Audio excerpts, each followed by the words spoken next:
வணக்கம். இன்றைக்கி நம்ம பார்க்க போகிற சமையல் இட்லி, தோசை, சப்பாத்தி எல்லாத்துக்குமே தொட்டு சாப்பிட்ற மாதிரி ஒரு அருமையான முட்டைக்கறி எப்படி செய்யலாங்கிறத பார்க்கலாம். சிம்பிளாக இருக்கும், டேஸ்ட்டாகவும் இருக்கும். வாங்க அதை எப்படி செய்யலாங்கிறத பார்க்கலாம். இப்போ ஒரு பேஸ்ட் ரெடி பண்ணிக்கலாம். மீடியம் சைஸாக ஒரு 3 தக்காளி பொடியாக கட் பண்ணி வச்சுருக்கேன், அதை சேர்த்துக்கலாம். இது கூடவே 4 முந்திரி பருப்பு, 4 பாதாம் பருப்பு, இதையும் சேர்த்துக்கலாம். பாதாம் பருப்பு ஆப்ஷனல் தான், விருப்பப்பட்டால் சேர்த்துக்கோங்க, இல்லைன்னா வெறும் முந்திரி பருப்பு மட்டும் சேர்த்துக்கலாம்.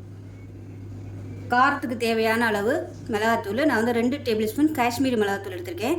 சாதாரண மிளகாத்தூள் சேர்க்குறதா இருந்தால் 1.5 டேபிள் ஸ்பூன் சேர்த்துக்கோங்க. இது கலருக்காக மட்டும்தான், காரம் கம்மியாக தான் இருக்கும், அதனால் நான் 2 டேபிள் ஸ்பூன் எடுத்திருக்கேன். 1 டேபிள் ஸ்பூன் தனியாத்தூள், அதாவது கொத்தமல்லி தூள், 1 டேபிள் ஸ்பூன் சோம்புத்தூள். இதுக்கு பதிலாக நீங்கள் வெறும் சோம்பு கூட சேர்த்துக்கலாம். 1 டேபிள் ஸ்பூன் அளவுக்கு சேர்த்துக்கோங்க. 1/4 டேபிள் ஸ்பூன் மஞ்சத்தூள்.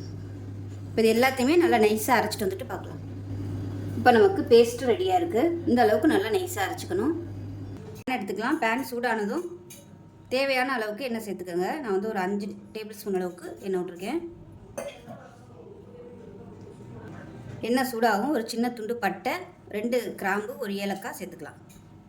பட்டை கிராம்பு பொரிய ஆரம்பிக்குது. ரொம்ப கருக விட்டுறக்கூடாது, கருகுச்சுன்னா கசப்பு வந்துடும். இதில் ஒரு 1/2 டேபிள் ஸ்பூன் அளவுக்கு கஸ்தூரி மெத்தி, காஞ்ச வெந்தயக்கீரை. இது சேர்த்திங்கன்னா ஃப்ளேவராக இருக்கும். ஆப்ஷனல் தான், விருப்பப்பட்டால் நீங்கள் சேர்த்துக்கோங்க, கட்டாயம் சேர்க்கணும்னு அவசியம் இல்லை. இப்போ மீடியம் சைஸாக 2 பெரிய வெங்காயம் நீளமாக நறுக்குனதை சேர்த்துக்கலாம்.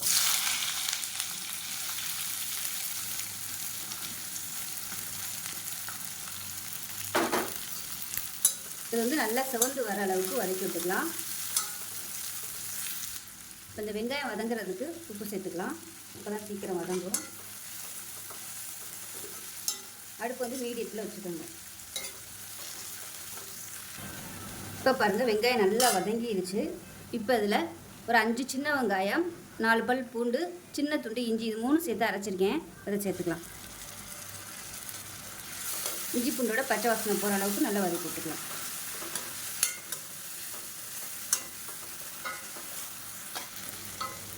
இஞ்சி பூண்டு நல்லா வதங்கிடுச்சு. அதில் நல்ல ஒரு ஃப்ளேவர் வருது. இந்த ஸ்டேஜில் அரைச்சி வச்சுருந்தா அந்த பேஸ்ட்டை சேர்த்துக்கலாம். நல்ல ஒரு வாசனை வரும். அந்த ஸ்டேஜில் நம்ம சேர்த்துடணும். அப்போ தான் இஞ்சி பூண்டு பேஸ்ட்டோட பச்சை வாசனை போயிடுச்சுன்னு அர்த்தம். இப்போ இதையும் சேர்த்து நல்லா வதக்கி விட்டுக்கலாம். இப்போ இந்த மசாலா நல்லா எண்ணெய் பிரிஞ்சு வரணும். பக்கத்தில் சுடுதண்ணி காய வச்சுக்கோங்க. இது நல்லா எண்ணெய் பிரிஞ்சு வந்ததுக்கப்புறமா நம்ம சுடுதண்ணியை சேர்த்துக்கலாம். இப்போ பாருங்கள், மசாலா நல்லா வதங்கிடுச்சு. இப்படி எண்ணெய் வெளியே விட ஆரம்பிச்சிருச்சு. இந்த ஸ்டேஜில் நல்லா கொதிக்கிற தண்ணியை சேர்த்துக்கோங்க. சேர்த்துட்டு இப்போ பார்த்திங்கன்னா மிக்சியில் அலசிட்டு அந்த தண்ணியை சேர்த்துக்கிறேன். இப்போ நல்லா கலந்து விட்டுட்டு திக்னஸ் பார்த்துட்டு தேவைப்பட்டால் தண்ணி சேர்த்துக்கலாம். நம்ம கொஞ்சம் அப்படியே கெட்டியான கிரேவி மாதிரி தான் வைக்க போகிறோம், அதனால் தண்ணி ரொம்ப ஊற்ற வேணாம். நல்லா கலந்து விட்டுடலாம். உப்பு செக் பண்ணி பார்த்துட்டு உப்பு சேர்த்துக்கலாம். இப்போ பாருங்கள், நல்லா கொதிக்க ஆரம்பிக்குது. இந்த ஸ்டேஜில் அடுப்பு நல்லா குறைச்சி வச்சுருங்க. மீடியத்தில் வச்சுட்டு மூடி வச்சிடலாம். நல்லா எண்ணெய் தெளிஞ்சு வரட்டும். இப்போ எப்படி இருக்குன்னு பார்க்கலாம். பாருங்கள், கொஞ்சம் திக்காயிடுச்சு. இந்த ஸ்டேஜில் 5 முட்டை வேக விட்டு இந்த மாதிரி கட் பண்ணியிருக்கேன். உங்களோட விருப்பம் தான், எப்படி வேணாலும் நீங்கள் சேர்த்துக்கலாம். முழுசாக சேர்க்குறனாலும் சேர்த்துக்கலாம், 2ஆக கட் பண்ணி சேர்க்குறனாலும் சேர்த்துக்கலாம். நான் இந்த மாதிரி கட் பண்ணியிருக்கேன். இப்போ அதை சேர்த்துக்கலாம். 5 முட்டை எடுத்திருக்கேன். அதை நல்லா கலந்து விட்டுக்கலாம். கலந்து விட்டுட்டு மீடியமான ஃப்ளேமில் கொதிக்கட்டும்.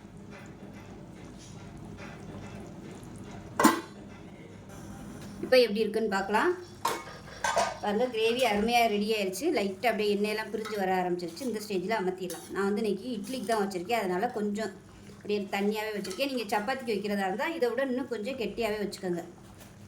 அப்படி ஒரு வேளை ரொம்ப தண்ணி ஊற்றிட்டீங்க, என்ன பண்ணுறது அப்படின்னு நினச்சிங்கன்னா, கார்ன்ஃப்ளவர் ஒரு 1/2 டேபிள் ஸ்பூனோ இல்லை 1 டேபிள் ஸ்பூனோ கார்ன்ஃப்ளவர் கரைச்சி ஊற்றிக்கோங்க. அப்படி இல்லைன்னா கடலை மாவு, அதை கூட நீங்கள் கரைச்சி ஊற்றிக்கலாம்.